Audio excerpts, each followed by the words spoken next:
Bonsoir, ce soir, je vais vous raconter l'histoire d'une passion née entre deux étages. Une histoire où une avocate épuisée a croisé un inconnu dans le silence d'un immeuble vide. Une histoire où la ville s'est endormie, mais où mon corps s'est réveillé d'un seul regard. Et croyez-moi, parfois, il suffit d'une panne, d'un souffle, d'un reflet dans l'acier pour bouleverser une vie entière. La tour de verre brillait encore par endroits, quelques bureaux éclairés résistaient à la nuit. Je sortais d'une salle de réunion qui sentait le café froid et le papier trop manipulé. Mes épaules étaient lourdes de fatigue. Mon tailleur tenait encore comme une armure, mais à l'intérieur, je n'étais plus qu'un souffle. Le couloir désert résonnait de mes talons. Je voulais rentrer, je voulais oublier le dossier, le client, les chiffres, les échéances. J'ai pressé l'appel de l'ascenseur. La lumière s'est allumée, les portes se sont ouvertes. Sur un cube de métal propre et silencieux, j'y suis entrée comme on entre dans une cabine de décompression. La porte a failli se refermer, un pas rapide, un souffle proche, une main a stoppé le battant. Il est entré, un inconnu, grand, calme, un manteau sombre qui sentait la pluie et un parfum discret. Nos regards ont accroché le miroir face à nous. J'ai baissé les yeux, mais mon ventre avait déjà compris que la nuit changerait de cours.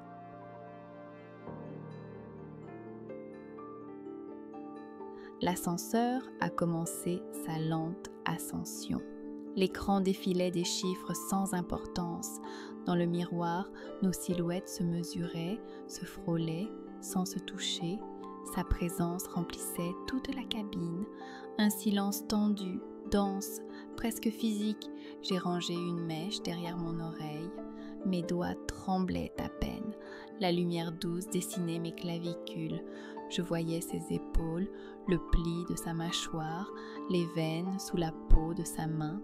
Il avait la maîtrise tranquille de ceux qui savent, et moi, j'avais la fatigue lucide de celles qui se rendent au moment exact où il le faut. L'ascenseur vibrait de petites secousses. Chaque vibration traversait mon dos. J'ai respiré plus fort. La cabine s'est légèrement refroidie. Pourtant ma peau s'échauffait. Le miroir renvoyait des reflets qui semblaient déjà nous enfermer l'un dans l'autre.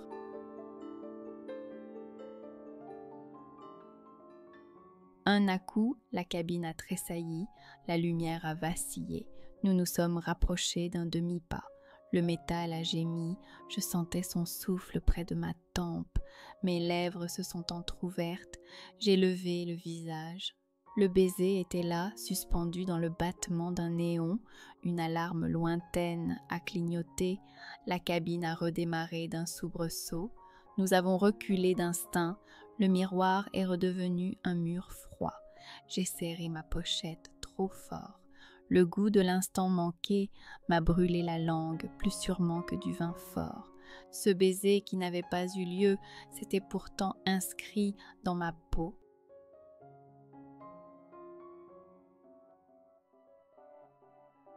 Les chiffres défilaient, mais je n'avais plus la notion des étages. Il s'est repositionné à ma droite. Un souffle, une chaleur, une autorité silencieuse qui réorganisait l'espace. Ma respiration s'est calée sur la sienne. Je n'entendais plus que le froissement de mon tailleur et le glissement presque imperceptible de son manteau. Le miroir nous encadrait comme une scène. Il ne me touchait pas, mais tout mon corps répondait à un contact invisible. Mes cuisses se sont serrées sous la jupe. Ma gorge s'est desséchée. J'ai humecté mes lèvres. Je savais que je cédais. Pas à lui, pas encore, mais à la vérité obstinée de ce désir, à l'évidence d'un rendez-vous que personne n'avait fixé et que je ne voulais plus rater.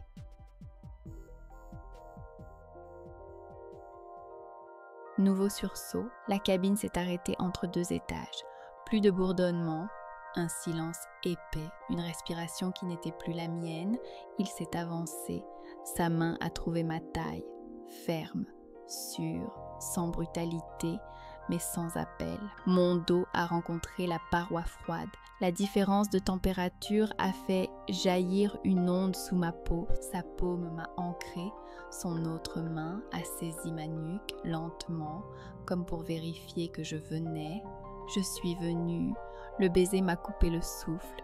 Profond, précis, maîtrisé. Mon corps a cédé vers lui avec la reconnaissance d'un port enfin trouvé. Le métal derrière moi vibrait de nos mouvements. J'ai senti son torse, la densité de sa chaleur, l'odeur fine de pluie et de peau qui m'emplissait la bouche. Ses lèvres guidaient les miennes. Chaque pression était une injonction douce. Chaque retrait, une promesse plus grave encore. Mon bassin a répondu d'un réflexe ancien. Il m'a tenu en place, juste ce qu'il fallait pour que la tension monte. Ses doigts ont glissé le long de mes côtes. Ils ont appris mes lignes comme on lit une clause secrète. Le souffle m'a manqué. Je me suis agrippée à sa veste. Il a resserré sa prise à ma taille, imposant une cadence lente, sûre, intensément contrôlée. Le monde s'est réduit à 3 choses. Le froid du métal, la chaleur de sa main, la spirale de mon ventre. Il m'a fait bouger contre lui par petites amplitudes. Un mouvement, une pause, un autre mouvement, plus bas, plus profond. Je ne tenais plus debout que par sa décision. Mes genoux ont cédé, il m'a rattrapée. Sa bouche a quitté la mienne pour la retrouver aussitôt. Un rythme s'est installé.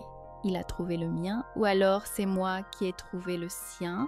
Je n'étais plus avocate, plus façade, plus armure. J'étais une femme tenue, libre parce que tenue. La montée est venue de loin. Elle a pris mon dos, ma nuque, a tiré sur mes épaules comme sur des fils.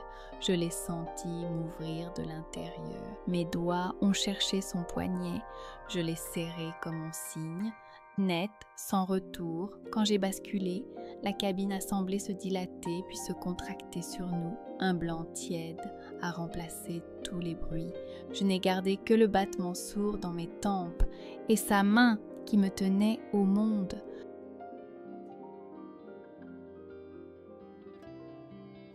Le silence est revenu par nappes. Je tremblais contre la paroi. Mon souffle retrouvait sa forme. Il a desserré lentement sa prise, sans me quitter vraiment. Je sentais encore les traces chaudes de ses doigts autour de ma taille. La peau garde mémoire. La mienne venait d'apprendre un alphabet nouveau. Je n'ai pas parlé, je n'avais pas de mots. Il n'en fallait pas. La cabine restait immobile, mais plus rien n'était en suspens en moi. Le mécanisme s'est remis à vibrer.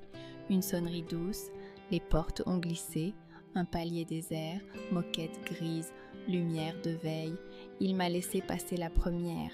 J'ai fait un pas, puis 2. Je me suis retournée. Nos regards se sont retrouvés dans le reflet d'un cadre chromé. Tout ce qui comptait y tenait, la promesse sans phrase. Je me suis sentie légère. Mes épaules n'avaient plus le poids de la journée. J'ai marché vers ma porte. Mes clés ont tinté comme une ponctuation heureuse. Dans la glace de l'entrée, j'ai vu une autre femme, les joues chaudes, le regard clair, la bouche encore gonflée. La nuit dehors poursuivait ses affaires, la ville, ses dossiers, ses urgences. Moi, j'avais signé ailleurs, avec mon corps, avec mon souffle, un contrat en une clause. Le droit au bonheur, plus tard, bien plus tard. J'ai souri en pensant à la première panne, aux chiffres qui défilaient, à la main qui tient et relâche. Je n'étais plus en retard nulle part, j'étais à l'heure, exactement là où je devais être.